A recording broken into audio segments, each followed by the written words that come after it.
Hello and welcome to the 8th episode of Bible FIFA on FIFA 21, the series where I give a short little talk in relation to the players that I score with. Here's a reminder of the team, and here is what we came up against: a fairly stacked team, full of icons, looking like it was going to be a difficult game, and he did go 1-0 up after the 10th minute, moved the keeper out of the way stupidly, which I keep doing this year, pressing the wrong buttons.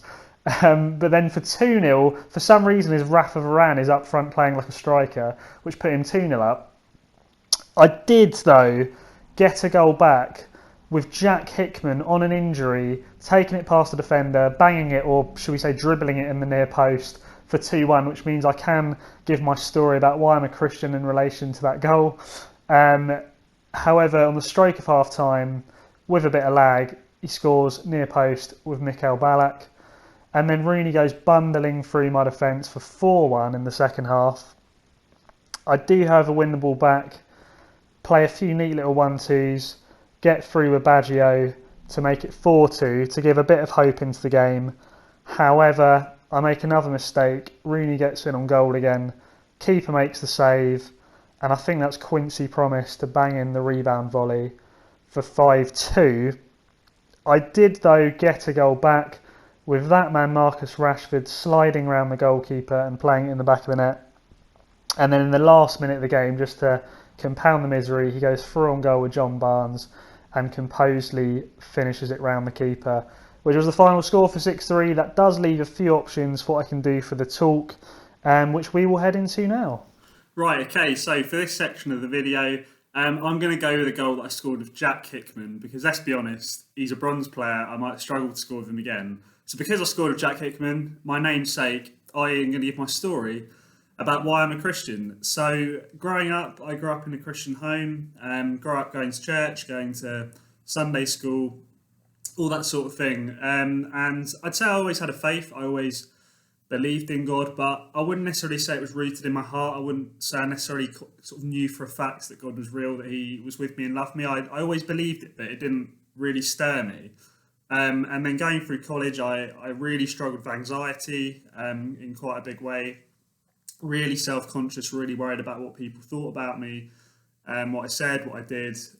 Really, really anxious. And then, I was in a really bad way. And there's this Christian camp called New Day, with sort of 7,000-8,000 young people that go along each year. I was invited along by some friends, and I kind of had nothing to lose, so I went along. And just throughout the week, I could just see that there were so many things happening. There were people, that were worshipping God, that seemed free from stresses, and there was many healings, miraculous healings on certain nights where people are holding their medical reports up in front of everyone, saying the doctors have deemed this to be a miraculous healing. People out of wheelchairs that were bound in those, or eyesight restored. There were so many things going on, but what was key for me was there was one evening where God basically just met with me in such a powerful way. I was just completely filled with his love. And it's hard to explain, but I cannot explain it anything other than God's love was just immense in this moment. The amount of peace I felt after was incredible. From that moment on, I had absolutely no doubt in my mind that God was real, that he loved me, that he loves the world, that he wants people to come to know him. Since then, he's helped me through the anxieties, he's helped me through depression. It doesn't mean I go through life without ever worrying or anything, because that's just human. But to know that God's helping me in that has been massive, and the ways that he's answered prayers, and I just know he's with me in day-to-day life. It's hugely liberating. And I guess this kind of leads on to an encouragement for anyone watching, that there's a God out there that genuinely cares about you. He loves you. I do these videos because I'm absolutely convinced in what I believe in.